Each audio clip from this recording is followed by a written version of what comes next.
ਅੱਗੋਂ ਜਿਹੜਾ ਮੱਥੇ 'ਚ ਪੱਟੀ ਦੇ ਪਏ ਉਹ ਚਿੱਟੀ ਨੂੰ ਕਿੰਨੀ ਦਮ ਦੇ ਬਸ ਹੈ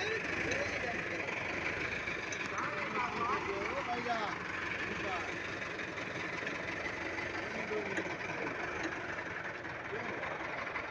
ਸਿੱਧੀ ਦੇ ਆਰਾਮ ਨਾਲ ਚੱਲਣ ਦੇ ਵੰਨਣ ਦੇ